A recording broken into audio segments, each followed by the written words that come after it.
우리 앞뒤 좌우 옆 똑같은 얘기죠. 좌우에 계신 분들 한번 인사할까요? 참 잘 오셨습니다.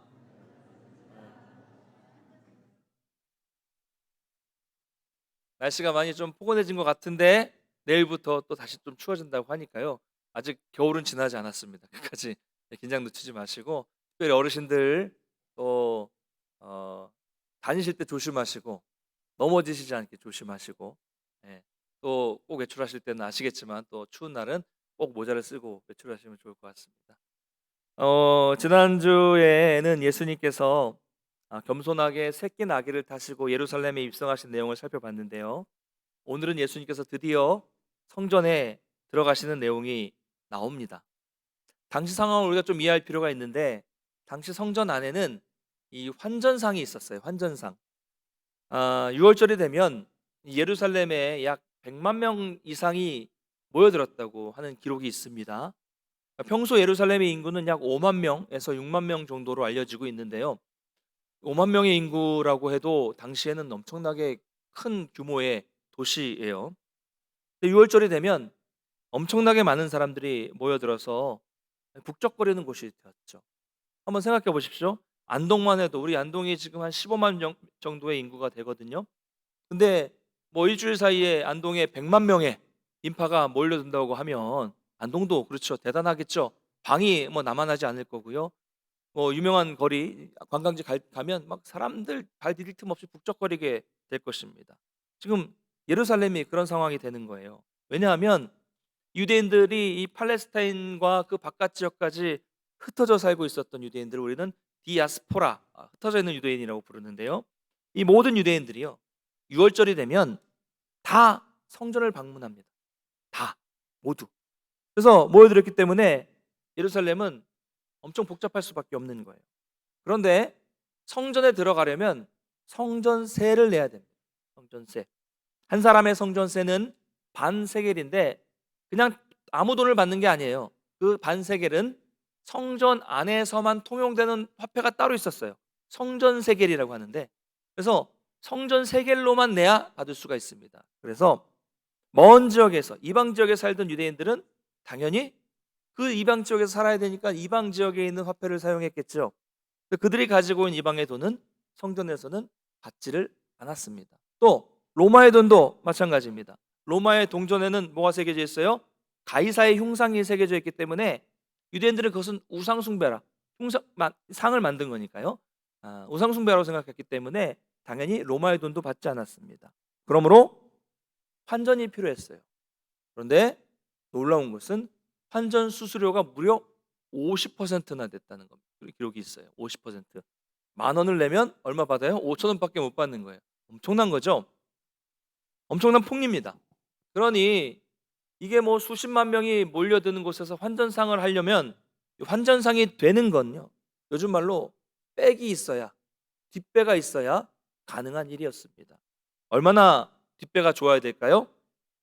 유력한 정치인이라든가 뭐 대제사장, 뭐 이런 종교 지도자의 뒷배가 있어야 환전상을 할 수 있는 거죠. 막대한 수입을 얻을 수 있으니까요. 그러니 엄청나게 많은 이 사람들이 몰려들었으니 뭐 1년 2년 하면 엄청난 부자가 될 수 있는 그런 이 기득권이었습니다. 그러니 그 이권 하나에 얼마나 많은 이 정치인과 종교인의 그 큰 커넥션이 있었겠습니까? 그렇죠. 혼자 먹는 게 아니잖아요. 다 있는 거죠. 연결되어 있는 거죠. 그런가 하면 성전 안에는 짐승을 파는 상인들도 있었습니다. 성전에서 제사를 지내려면 당연히 제물이 필요하죠. 가난한 사람은 비둘기, 좀, 좀 상황이 좀 더 나은 사람은 좀 더 큰 짐승을 이렇게 드립니다. 그런데 이 유대인들이 저 멀리서부터 올 때 그냥 오는 게 아니라 원래는 제사를 지낼 짐승도 같이 데리고 오는 거예요. 몇 날 며칠 걸려서 성전에 데리고 오면 그 제물을, 그 짐승을 딱 보고 이게 제물을 드리기에 적합한 제물인가 아니면 적합하지 않은 제물인가를 제사장이 딱 보고 판정을 내리게 됩니다. 근데 여러분 생각해 보십시오.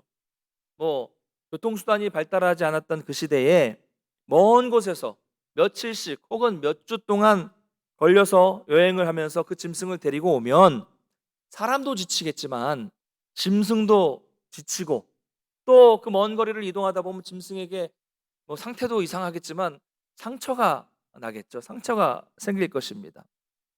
그러다 보니 저 바깥으로부터 오는 짐승들은 불합격을 받는 일이 많아지게 된 겁니다. 그래서 성전 안에서 짐승을 팔 수 있도록 해 준 것입니다. 이것이 처음에는 좋은 의도로 시작이 되었겠지만 점점 바깥에서 데리고 오는 짐승들은 그냥 불합격시켜 버리고 성전 안에서 파는 짐승에 엄청난 가격을 붙여서 팔게 된 것입니다. 역시 여기에도 이 불법적인 커넥션이 있었겠죠. 작은 흠만 있어도 그냥 불합격. 흠이 없으면 어떻게든 흠을 만들어서라도 불합격시키고, 반대로 많은 돈으로 성전 안에서 파는 짐승을 사서 검사를 받으면 무조건 합격. 뭐 표가 있었을 거예요. 이렇게 되는 것이죠. 여러분, 원래 이 환전상이나 짐승을 파는 상인이 생긴 이유는 성전에 오는 사람들의 편의를 위해 제공된 겁니다. 이건 율법에 없어요. 법에 없는 겁니다. 편의를 위해 제공된 거예요. 그런데 이것이 막대한 이권이 형성이 되면서, 이 기득권이 갖게 되면서 편의를 제공하기 위해서 시작된 제도가 반대로 이용하는 사람들의 등을 쳐먹는 수단으로 전락하게 된 것입니다. 양 한 마리가 10배 이상으로 올렸다는 그런 기록까지 있으니, 이건 뭐 환전은 수수료가 50%고 한 마리의 가격이 10배 이상 올라 버리니 심각해도 너무나도 심각한 문제였습니다. 제사를 드리러 갔는데 엄청난 돈이 드는 거예요. 성전은 어느새 시끌벅적한 장터로 변해버렸고요.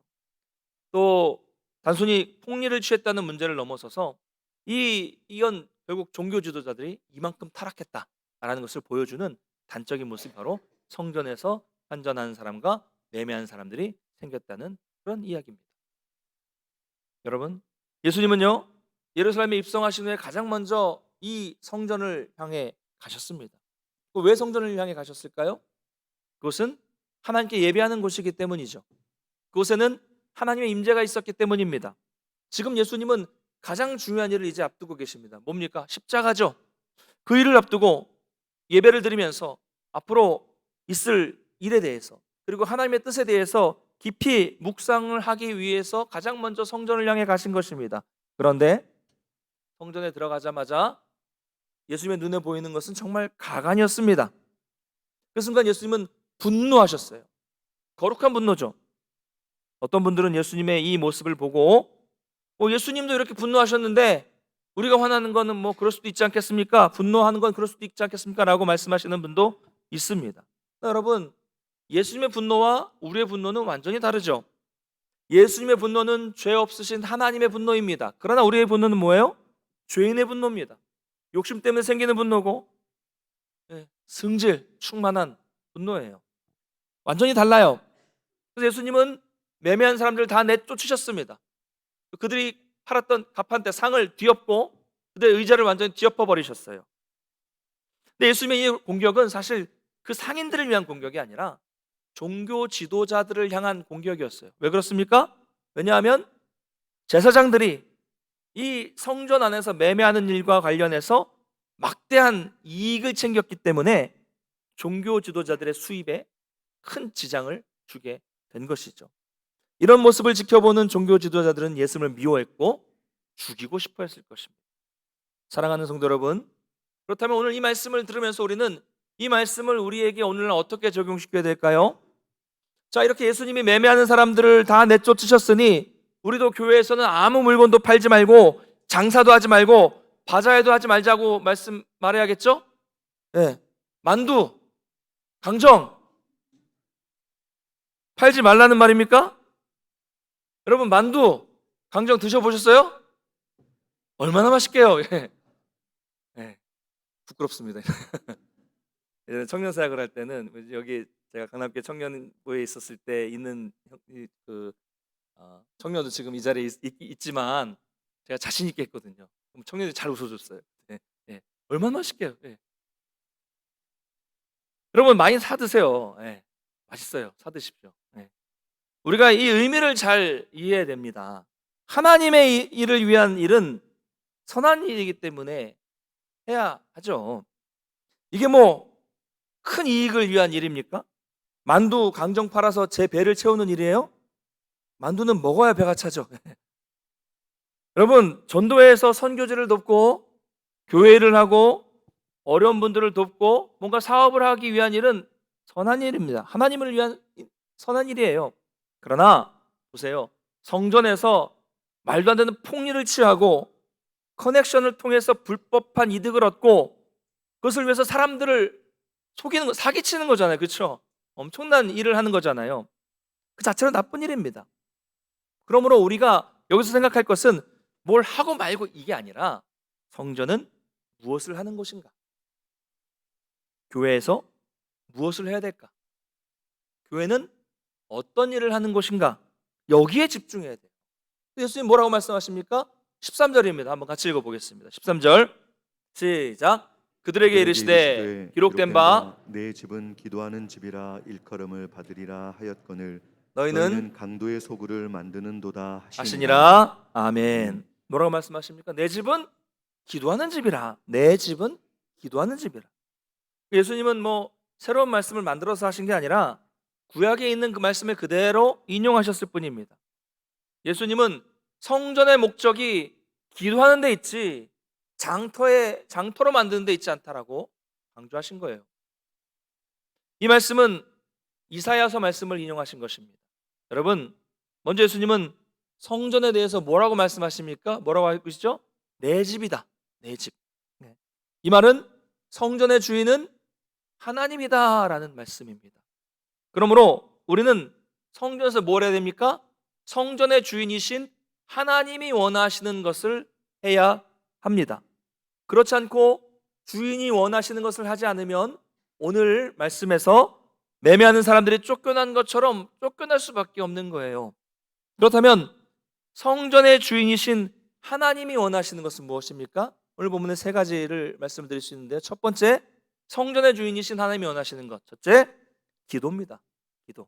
오늘 말씀에 내 집은 기도하는 집이라고 말씀하셨어요. 여러분, 교회는 기도하는 곳입니다. 할렐루야. 교회는 기도하는 집이지 정치하고 노는 곳이 아닙니다. 교회는 기도하는 곳이지 구제 사업을 하고 사회 사업을 하는 것도 아닙니다. 교회 사업, 병원 사업, 복지 사업을 하는 것도 아닙니다. 여러분, 그런 것은 꼭 교회가 아니더라도 할 수 있는 곳이 많아요. 여러분, 사람들마다, 성도님들마다 다 자기가 관심이 있는 것, 이걸 교회도 좀 하면 좋겠습니다. 이 말씀 너무 많이 하세요. 근데 다 달라요. 어떻게 교회가 그걸 다 합니까? 어떤 분은 요즘에 상담이 참 있어야 될 것 같아요. 교회도 상담 센터가 있어야 됩니다. 목사님도 상담 전공하셔서 상담을 해주세요. 어떤 분은 뭐 문화센터가 있어야 된다고 하고, 어떤 분은 뭐 교회 체육 동호회 같은 것도 있으면 좋겠습니다. 어떤 분은 교회에 공간이 있으면 카페를 해야 된다고 하시기도 하고요. 어떤 분은 또 도서관이 있어야 된다고 하는, 도서관도 다양하더라고요. 영어 도서관, 어린이 도서관, 뭐 일반 도서관, 뭐 작은 도서관, 뭐 이런 거 막 해야 된다고 합니다. 그렇지 않아요. 아닙니다, 여러분. 물론 있으면 좋아요. 있으면 할 수 있는 여력이 있으면 뭐 그 중에 특화시켜서 하면 좋겠지만 본질은 아닙니다. 있어도 되지만 없어도 되는 것들입니다. 여러분, 또 교회에서 이걸 잘 이해해야 되는데요. 또 하나는 교회에서 모여서 정치 이야기, 정말 세상 이야기, 남 이야기. 교회는 그런 거 이야기하는 곳이 아닙니다. 제발 부탁입니다. 제발 3355 모여서 부정적인 대화, 정치 이야기, 세상 이야기, 다른 사람 욕, 교회 욕 하지 마세요. 부탁드립니다. 왜 하나님 만나러 와서 그런 이야기 합니까? 덕이 안 돼요. 왜 은혜 받으러 와서 은혜 까먹는 이야기? 그 옆에 누가 있어요? 나보다 믿음 연약한 사람이 있어요. 초신자 있습니다. 왜 그런 사람들 실족하게 하는 이야기를 합니까? 여러분이 그렇다는 게, 여러분이 그런지 저는 몰라요. 안 가봤으니까 모르는데 대부분 교회마다 꼭 예배 끝나고 밥 먹고 모여서 막 그런 얘기하다가 문제가 생기는 일들이 많습니다. 예를 들어 볼까요? 예배 때 말씀 잘 듣고 은혜 받아서 또 식사 맛있게 잘 먹고 그 다음에 335 모여서 정치 이야기를 하면 솔직히 여러분 정치 이야기하면서 좋은 이야기 나옵니까? 서로 대립되는 상대방이 있으면 싸움밖에 안 돼요. 예. 또 같은 사람을 지지한다고 해도 어떻게 돼요? 싫어하는 사람 욕하면서, 제가 들어봤어요. 싫어하는 사람을 욕하면서 그 입에서 얼마나 독이 나오는지 아세요? 예배 잘 드리고 왜 남 얘기하면서 그렇게 독을 쏟아냅니까? 그게 다 까먹는 겁니다. 다른 사람 욕하고 그 욕하면 그게 자기 영혼을 망가뜨리고 다른 사람의 영혼을 망가뜨리는 죄라는 것을 왜 모를까요? 여러분, 절대 우리가 은혜가 되지 않는 말과 행동은 하지 말아야 합니다. 꼭 기억하십시오. 교회 안에 모인다면 사적으로 여러분 밖에서 나가서 그건 제가 뭐 어떻게 할 수 없겠지만, 교회 안에서는, 여러분 교회 안에서 모임을 할 때 그게 사적인 모임이라고 하더라도 어떤 모임이든 간에 교회 안에서는 은혜로운 모임이 될 수 있도록 서로 노력하시기를 간절히 부탁을 드립니다. 할렐루야. 네, 그렇게 돼야 돼요. 우리 말 조심해야 됩니다. 그렇다면 교회는 무엇을 하는 것입니까? 도대체 교회는 뭐가 있어야 됩니까? 교회는 상처받고 버림받고 낙심하고 좌절한 영혼들이 언제든지 와서 주님 앞에 엎드려 기도하는 곳임을 믿으시기 바랍니다. 세상에서는 소망이 없고 괴로움에 가득 차 있는 영혼들이 와서 하나님을 만나는 것이 교회입니다. 바라기는 우리 교회가 이런 교회가 되기를 간절히 축원합니다. 그렇다면 이와 관련해서 이 땅의 우리 교회의 현실을 한번 좀 생각해 보기를 원합니다. 과연 예수님께서 지금 이 땅에, 이 한국에 있는 교회를 보시면 어떤 반응을 보이실까요? 기뻐하실까요? 아니면 오늘 말씀처럼 분노하실까요? 솔직히 저는 목회자인 사람으로서 자신이 없습니다. 아니 뭐 멀리 갈 필요 없이 우리 교회 모습을 한번 생각해 보겠습니다. 우리 교회가 어떤 교회일까요? 예수님께 칭찬받는 교회일까요? 아니면 예수님이 분노하시는 교회일까요? 예수님 앞에서 우리가 떳떳하게 설 수 있을까요? 아니면 부끄러울까요? 만일 예수님께서 오늘 이 시간에 이 예배에 참석하시기 위해서 우리 교회에 오셨다면 어떤 반응을 보이셨을까요? 뭐 다 뒤집어 엎지는 않으시겠죠? 그럼 우리 교회는 어떤 교회입니까? 어떤 곳입니까? 저는 감히 여러분들께 말씀을 드리겠습니다. 솔직히 교회가 완벽합니까? 어떻게? 우리 같은 죄인이 모이는데. 그래서 솔직히 아직 부족한 면이 있습니다. 그러나 우리 교회는 건강하게 체질 개선을 잘 해나가고 있는 교회라고 말씀을 드리고 싶습니다. 무조건 내 교회니까 좋은 교회, 이게 아니라 물론 좋은 교회예요. 건강한 교회예요. 그런데 아주 좋은 쪽으로 점점 나아지는 교회다라고 저는 생각하고 있습니다. 할렐루야.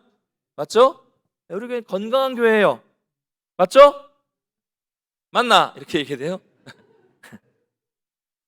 이게 여러분들 잘 이렇게 들리시나 봐요. 우선 여러 가지가 있겠지만 우리 교회는 헌금을 이상하게 강요하지 않아요. 무슨 말입니까? 여러분, 마땅히 해야 할 도리를 말하는 건 강요가 아니에요. 우리 교단에서 세례 교육을 할 때 조그만 책자가 있어요. 세례 교육 교재를 보면 헌금의 표준에 대해서 이렇게 설명하고 있습니다. 헌금은 11조와 감사를 표준으로 몸과 마음과 모든 물질을 바치는 마음으로 해야 합니다라고 기록되어 있고요. 여러분들은 이 교육을 받으셔서 다 세례를 받으셨습니다. 이것이 바로 물질에 대한 성도의 기본적인 자세이기 때문에 이런 말씀을 드리는 것을 강요다라고 말할 수는 없습니다. 그러나 이상한 강요가 있어요. 이상한 강요를 하는 그런 분들이 있습니다. 꼭 그걸 바쳐야만 복을 받습니다. 꼭 그 헌금을 드려야만 병이 낫습니다. 여러분, 이게 강요입니다. 이게 강요예요. 여러분, 기본을 우리가 좀 잘 생각할 필요가 있습니다. 헌금은 복을 받고 병이 낫기 위한 조건이 아니에요. 그렇죠? 헌금은 뭡니까? 성도가 마땅히 드려야 할 감사의 표현이죠. 이거 마음이 완전 다른 겁니다. 그러므로 목사인 저는 우리 성도님들이 바른 신앙생활을 할 수 있도록 헌금에 대해 지도할 수 있습니다. 예. 헌금뿐만이 아니라 우리가 여러분들이 성도님들이 제일 하기 싫어하는 거 뭔지 알아요. 막 큐티 이런 거 막 다 알아요. 그런데 그걸 지도할 수 있어요. 아니, 해야 됩니다. 여러분의 신앙을 위해서 제가 입 바른 소리를 해야 돼요. 대신 말도 안 되는 성경적이지 않은 억지 강요는 하지 않습니다. 너무 안타까운 게 뭐냐면요.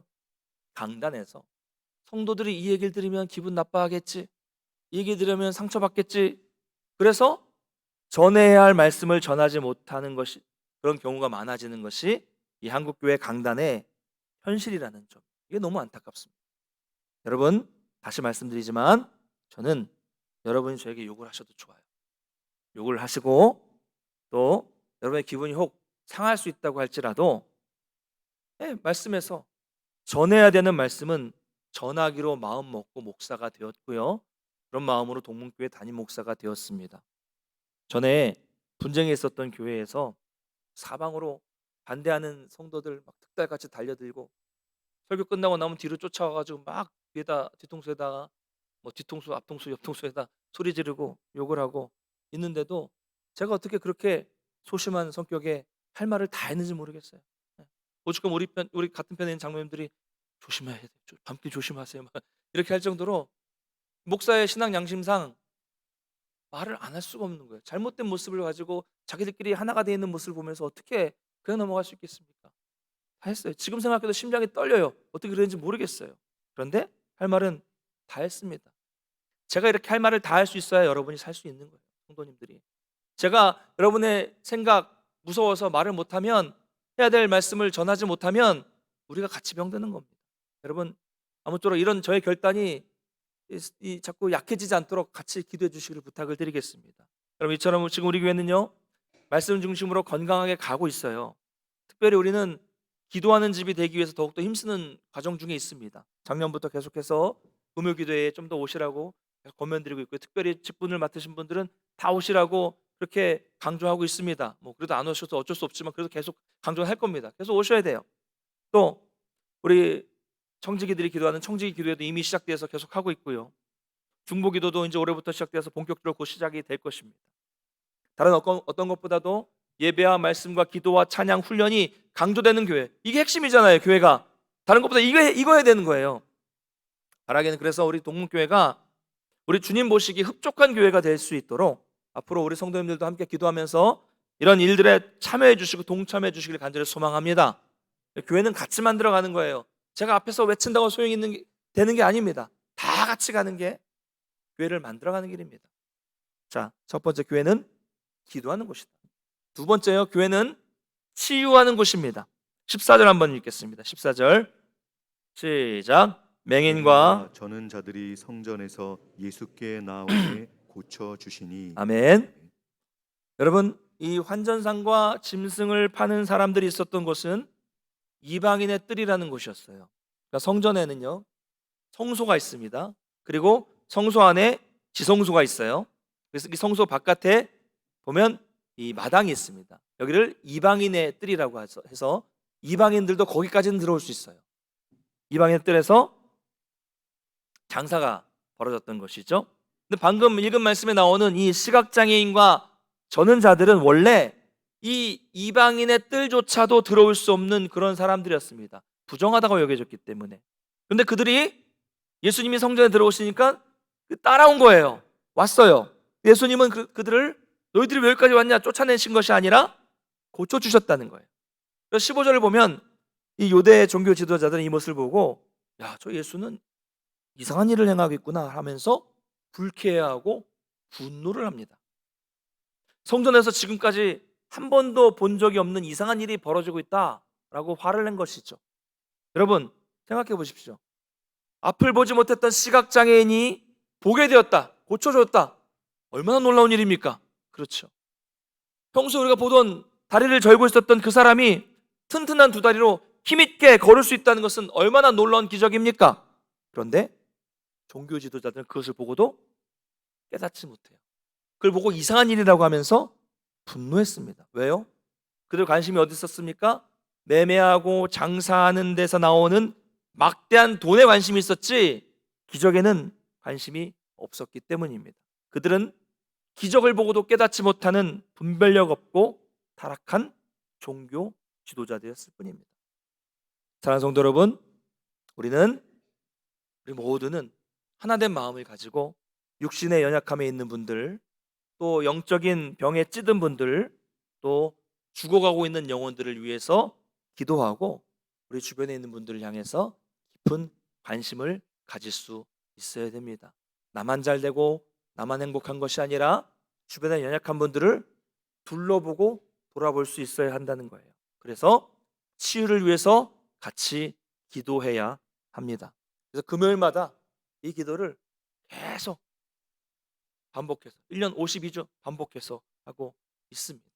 바라기는 우리 교회에서 병자가 낫고 영혼이 치유되는 놀라운 역사가 날마다 일어나기를 간절히 축원합니다. 마지막 세 번째, 교회는요 순전한 예배가 있는 곳입니다. 오늘 본문을 보면 예수님을 향해서 어린아이들이 호산나 다윗의 자손이요, 지난 시간에 살펴본 것처럼 예수님이 입성할 때 사람들이 외쳤던 것처럼 어린아이들이 따라와서 호산나 다윗의 자손이요 라고 했어요. 그때도 성전의 지도자들은 불쾌해하고 분노했습니다. 순수한 아이들은 예수님을 향해서 메시아라고 노래를 불렀어요. 여러분 예전에 약장수 보셨습니까? 약장수. 전 어릴 때부터 많이 봤어요. 동네마다 많이 왔거든요. 그래서 어떤 팀이 있어서 막 이렇게 큰 차로 왔다 갔다 하더라고요. 뭐 어떤 팀은 와서 막 차력을 해요. 차력을 하면서 사람들을 모읍니다. 뭐 하기 위해서요? 약 팔기 위해서. 네. 뭔가 보여줘요. 서커스 같은 거 보여줘요. 또 어떤 분은 원숭이를, 큰 상자에 뭐 원숭이를 데리고 다니면서 원숭이가 막 재주를 부리게 합니다. 마이크 들고 막 한참 막 뜸들이다가 재주를 부리게 해요. 왜요? 사람 모아놓고 약 팔기 위해서. 또 청계천을 나가보면 뱀이나 뭐 작은 희한한 짐승을 보여주면서 사람들을 모아요. 관심을 끕니다. 다 약장수였습니다. 근데 제가 보니까요, 그들이 공통적으로 한 말이 뭔지 아십니까? 네. 아시죠? 자, 날이면 날마다 오는 것은 아닙니다 막 하다가 애들은 가 애들은 가. 네, 꼭 나와요. 왜요? 애들이 오면요 시끄러워요. 집중이 안 되는 거예요. 막 아이들 여기서 저 설교하다가도 막 뛰어놀면 집중이 안 되겠죠. 예. 그리고 그 같이 온 어른이 돈을 써야 되는데 좀 구경하다가 애들이 칭얼거리면 투정 부리면 그냥 가거든요. 그러니까 애들이 와봐야 한마디로 돈이 안 된다는 거예요. 종교 지도자들이 왜 화를 냈을까요? 애들이 와서 메시아라고 시끄럽게 떠드니까 결국 자기들의 이익이 사라지기 때문에, 즉 돈이 안 되기 때문에 분노하고 있는 겁니다. 이 예수님 뭐라고 하십니까? 16절 한번 읽어보겠습니다. 16절 같이 읽겠습니다. 시작. 예수께 말하되 그들이 하는 말을 듣느냐? 예수께서 이르시되 그렇다. 어린아기와 젖먹이들의 입에서 나오는 찬미를 온전하게 하셨나이다 함을 너희가 읽어본 일이 없느냐 하시고. 아멘. 어린아기와 젖먹이들에서 입에서 나오는 찬미를 온전하게 하셨다 함을 너희가 들어본 일이 없느냐? 이 말씀은 시편 8편 2절의 말씀입니다. 무슨 말입니까? 여러분 젖먹이 아기들이 무슨 말을 할 수 있어요? 젖먹이 완전 어린애들이잖아요. 해봐야 엄마, 아빠 뭐 이런 거잖아요. 뭐 또 있어? 맘마 뭐 이런 것밖에 없잖아요. 발음도 온전하지 못해서 말도 잘 못합니다. 그런데 그런 젖먹이들의 의미 없고 잘 뜻도 모르고 그냥 말도 잘 못하는 그런 젖먹이들의 아기들의 입술에 나오는 그 찬양을 통해서도 찬양을 받으시는 분이 하나님이라는 거예요. 그런 어리숙한 찬양조차도 능력 있는 찬양으로 바꾸어 주셔서 예수님을 알아보고 메시아라고 찬양하도록 하시는 것이 하나님의 능력이라는 겁니다. 사랑하는 성도 여러분, 찬양에는 이와 같은 능력이 있습니다. 여러분, 하나님이 함께 하시기 때문에 능력이 있는 거예요. 찬양은 찬양하는 사람의 나이와 그 사람의 처지와 환경에 영향을 받지 않습니다. 장소에도 제한을 받지 않아요. 발음이 세고 찬양대 음정이 틀려도 좋아요. 네, 좋습니다. 아이들처럼 진심으로 부르는 찬양은 능력 있는 찬양이 된다는 것을 여러분 믿으시기 바랍니다. 할렐루야. 바라기는 우리 모두의 찬양이 이런 찬양이 되어서 우리 입술에서 찬양이 흘러나올 때마다 그곳이 하나님의 능력이 나타나는 곳이 되기를 간절히 축원합니다. 말씀을 맺겠습니다. 주 안에서 사랑하는 우리 동문교회 성도 여러분, 교회 안에 앉아 있다고 해서 모두가 하나님을 만나는 것은 아닙니다. 오늘날 교회의 문제는 순결함의 문제. 예수님이 성전을 청결하게 하신 사건은 단순히 외적으로 보이는 것, 매매하는 이런 것들을 청결하게 해야 된다라는 것을 말하는 것이 아니라 우리의 이 내적인 순결을 의미하는 것입니다. 우리 내적인 부분을 청소하라는 거예요. 우리는 다시금 우리의 성전을 청결하게 해야 됩니다. 예배는 드리지만 늘 마당만 밟고 계시는 분들이 계십니다. 그리고 예배 시간에 앉아있지만 늘 세상 일로만 가득하게 생각하고 있는 교회 생활을 하고 있다면 그런 성전을 우리는 다시금 청결하게 해야 합니다. 그리고 청결하게 하고 어린아이 같은 순전한 마음으로 찬양하고 진실함으로 예배 드려야 합니다. 이것이 바로 성전의 주인이신 하나님이 원하시는 예배의 모습입니다. 여러분, 교회는 살아계신 하나님을 지금 만나는 장소입니다. 복된 만남이 있는 곳이 바로 우리 교회가 될 수 있기를 간절히 소망합니다. 그래서 늘 우리 교회가 하나님 중심이 돼서 기도하는 곳, 치유하는 곳, 순전한 예배가 드려지는 행복한 교회, 행복한 성도가 될 수 있기를 주님의 이름으로 간절히 축원합니다. 우리 다 같이 자리에서 일어나셔서 찬양하고 기도하겠습니다. 완전하신 나의 주